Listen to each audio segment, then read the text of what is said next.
Do you have a losing it story for me? I do. And I'm glad you just you said your show was about losing your parent, because that's what my story is about. And so I know you'll connect with this. And for anyone out there who has not lost a parent, it's like a 0-star, do not recommend for me. It's just the worst thing in the entire world.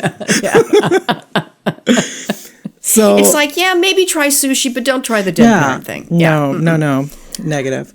So my dad and I were very close throughout my entire life. And I grew up, like I said, on the Gulf Coast of Mississippi. And I lost my mom at a very young age. So it was just like my dad and my 2 sisters, and we went through a few stepmoms. Where are you in the birth order? Where are you in the birth order? Last. With the sisters. You're the baby? I'm the baby, yeah. Me too. Me too. Little babies. Yeah. And so how old were you when you lost your mom? I was 4. Oh, honey. So my siblings and I were all 2 years apart. So my middle sister is 6 and my older sister was 8. So just like a rough time, you know? Yeah. And we went through a series of stepmoms who didn't work out for certain reasons.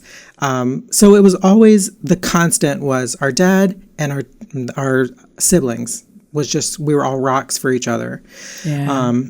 And we had a very close-knit family. And my parents and my grandparents owned a gas station, like on the Gulf Coast, like right on the beach. You could stand there and like look out at the beach in the Gulf of Mexico. It was beautiful. So by the time you're able to push a broom, you're brought to the station. We called it the station, and put to work. So I've been probably working since I was 12 or 13. Wow. And I learned a lot during that time period working with my family. But I look back on that time mostly and remember the time that I spent with my dad. Because I didn't get to see him a lot. He was always in the back of the station. I worked like front, pumping people's gas. He was a mechanic. And so whenever I did get time to go back to the back and talk to my dad, he would always, explain to me what he was doing, and just try to help me understand his world. So yeah, he was a mechanic. And his life for pretty much all of my child and teenage years revolved around cars. Which to me, I never really had like a specific fascination with cars, but I have an appreciation for them, especially very nice high-end cars. Yeah, everybody loves a Mercedes. Absolutely. We actually got to drive, like we would park the cars when they were done with them. So I as a 15-year-old was driving like Mercedeses and Lexuses, and it was an experience. It's like once you sit in a Mercedes, you can't go back. You can't. No. It is a level of luxury that's unparalleled. And you're like, I understand why people like this. Yeah, I get it. So okay.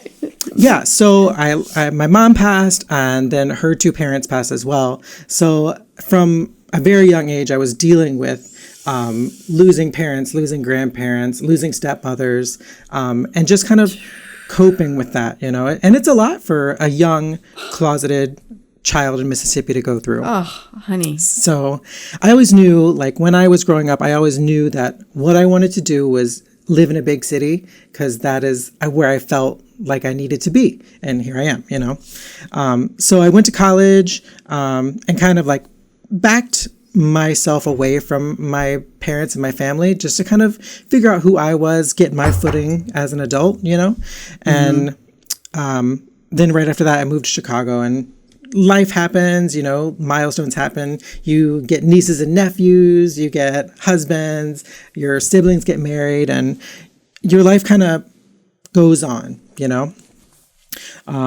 And well, actually, I want to say before I did that, I was in Mississippi for Hurricane Katrina. So wow, there was a time probably for 2 weeks where after Katrina, I didn't know if my parents were alive or not. So it was a wild experience. 0 out of 10. Don't recommend living through a hurricane either. Oh my God. So honey, you were like what then? How old were you? I was probably 19 then. Yeah. Oh my God. Not having that rock in my life was definitely like what is happening right now? I need, it's kind of like you're on shaky ground because your rock isn't there, Yeah. So in 2019, my sister called me and she was telling me, our dad isn't looking so great. I heard he's coughing. I think you need to go down and check on him, because my husband worked for United Airlines, so we could just hop a flight whenever and, go wherever we needed to go. Yeah. So I was like, all right, I'll go check on him. I went down there. I mean, he had lost a significant amount of weight. So I, was talking to him. I'm like, what's going on? How are you feeling? You're definitely getting skinny. And my stepmom was like, we have doctor's appointments. He was overweight before. So, the fact that he lost a little bit of weight, it's not terrible. And I'm like, okay, well, let me know what happens immediately when the doctor's, results come in. So I come back to Chicago, and about 2 weeks later, he gets diagnosed with stage 4 cancer, terminal. And Jesus. I told my husband, I was like, they told my dad he has anywhere between like a month and 3 months to live. So I need to go down to Mississippi and just like be there. And my husband is incredible. And he was just like, you absolutely need to do that. Please go today.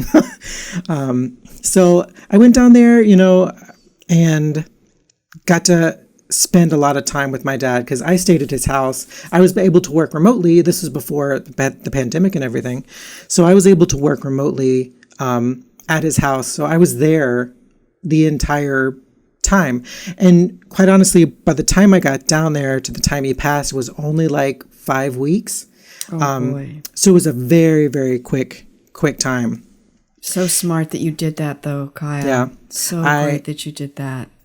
You know how it is when you lose a parent. You want every single moment that you can with them, and it's difficult. I mean, I watched my dad go from being able to walk, being able to talk, and move around the house by himself, to being emaciated in his bed, unable to speak or communicate within weeks. I mean, it was so real.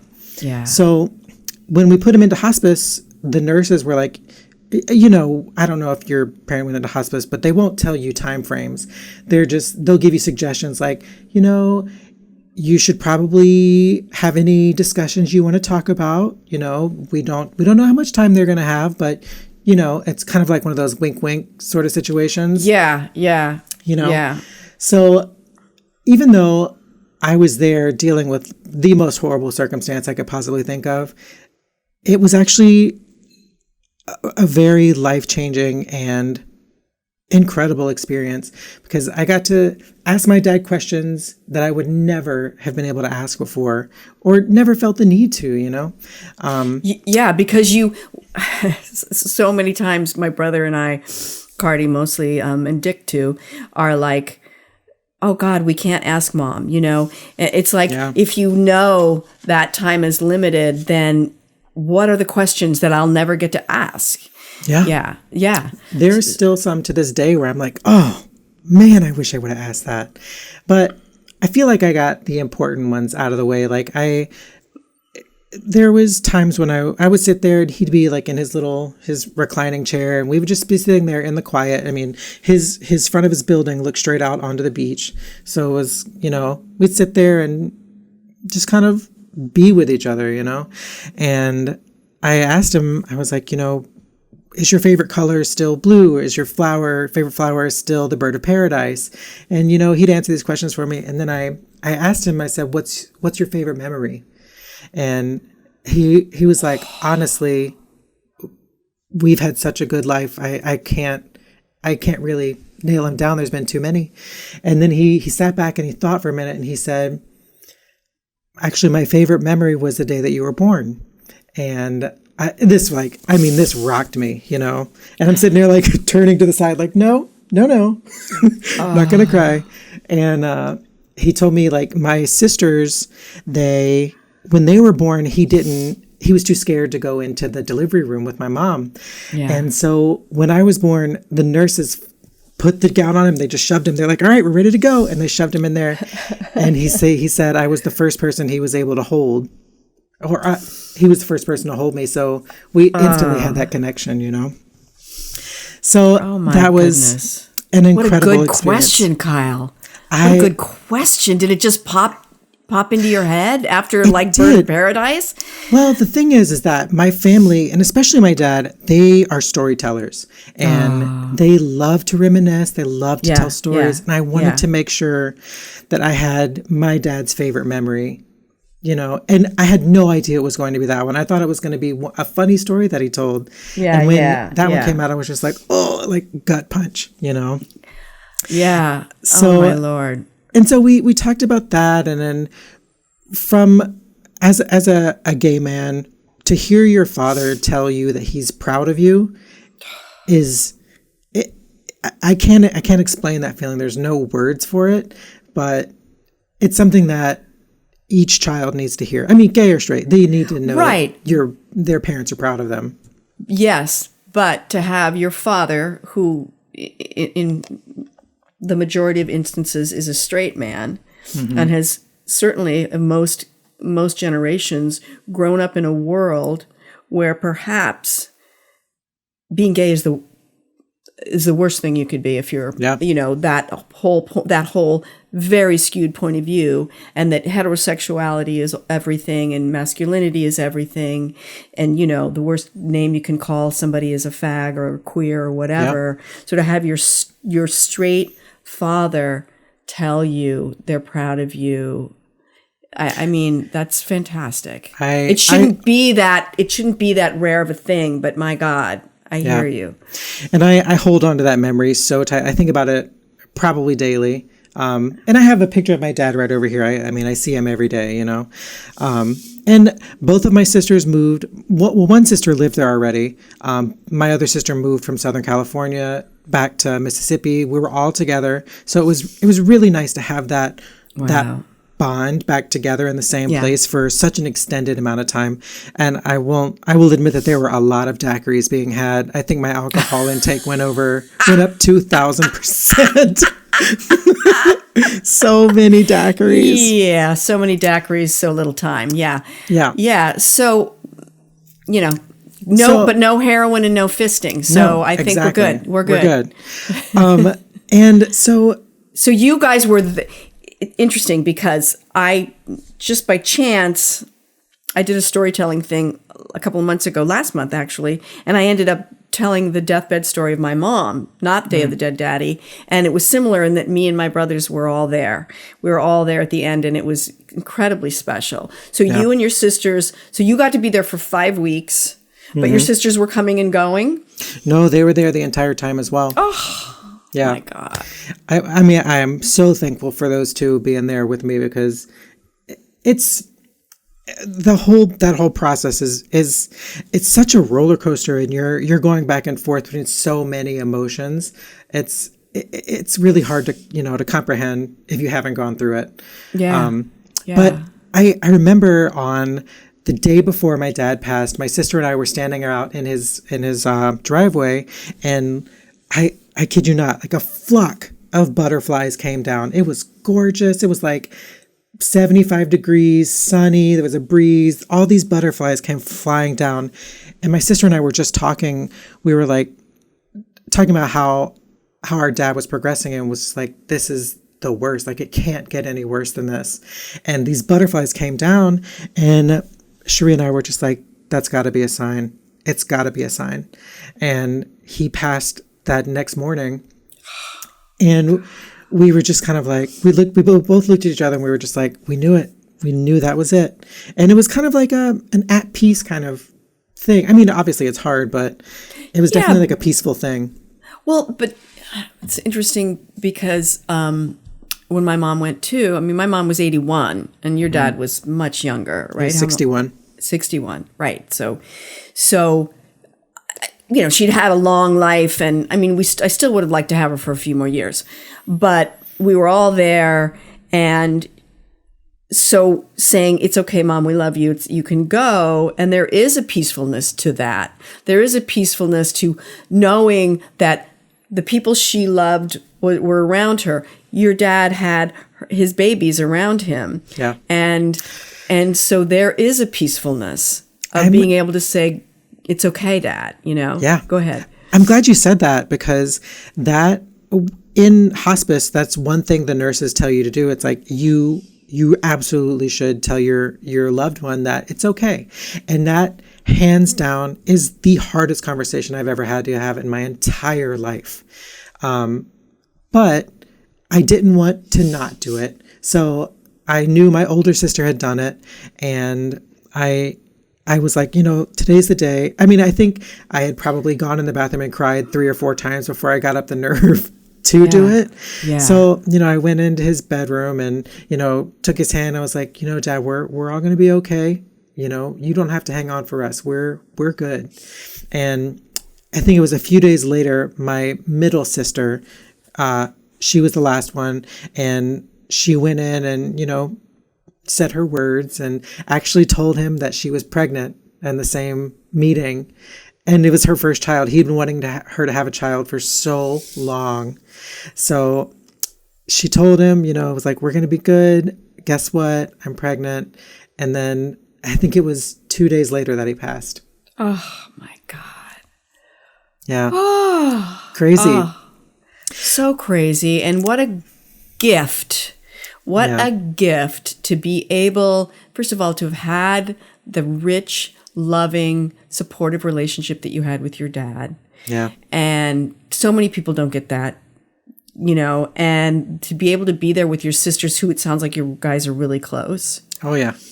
Yeah. Absolutely. And what a gift that you guys all got to shepherd him out, The thing is, so to bring this all back around, my dad's life was full of stories, full of jokes, and always about cars. So when the coroner came to take him, everyone's boo-hooing, just crying, bawling. And they bring my dad out and they put him in the back of the vehicle, and it won't start. And so just like click, click, click, nothing. And we all of us just started dying laughing. They were like, Gene got us. He got one last laugh. So my uncle had to pull his big truck up and like jump the funeral home's car so they could leave. I mean, it was a much needed respite from the sadness. Let's have a little comedic break here. Yeah. And it was in true Eugene fashion. That happened that way. And then afterwards, like, there was a storm and we were having a party for him, and a power line went down that pointed directly at his house. And it was almost like here's the party right here. Yeah. Eugene's gone. Yeah. But we're partying. Yeah, here it is. Don't want you to get lost. Oh. He was such an incredible man. And I want to tell you this one last thing about this, but my dad always called me grasshopper. No, he called me weed hopper. And it was just a thing that we'd always talked about. And when he passed, when they were taking him out, there was 2 enormous grasshoppers in his hedge right by the front door. And I was just kind of like, okay, that's so strange. And then I was going to New Orleans. New Orleans is about an hour away from where I live. And I was going down to get a suit for his funeral. And I was having a rough day with it. Walked out of my sister's house and head down to the car. Giant grasshopper sitting on the steps. And I was like, okay, all right, I see you. All right, I'm going to be okay. And then one last one. My husband and I went to Mexico to see the pyramids, probably like 2 or 3 weeks later. And I was telling Joe, I was like, I wish I could send pictures to my dad and tell him about this amazing trip. Grasshoppers all along the side of where we were walking. I'm a huge believer in signs. So the butterflies I'm and the sorry. grasshoppers. I'm sorry. I have chills you can't deny that. No. I mean, it was come such on. Yeah, it was wild. You know, wild it's not experience. like, unless it's like, oh yeah, I see grasshoppers every other day in Mississippi. No. Mm-mm. So to have that happen. And then where in Mexico were you? Which pyramids were you in? I don't know how to pronounce them. It's the one with the X. Yeah. Okay. Yeah. I want to say on on the East Coast, like near Yucatan. No, it was central, and I have been to those, but this was by Mexico City. Ah. So so suddenly there's grasshoppers there. Come on. Yeah, it was incredible. Oh my God. God. So I, like I said, I have my picture. I say hi to my dad every day, and there are times when, which I'm sure you know as well, when there are things you think of and it's like a gut punch because you wanna tell them so bad, and you think, you know what, you're here with me. I know you're here with me. You're all around. So you know what I'm thinking. Absolutely. That's fantastic. Ah, that was a good story, Kyle. Heartbreaking, but beautiful. You got me, tearing up.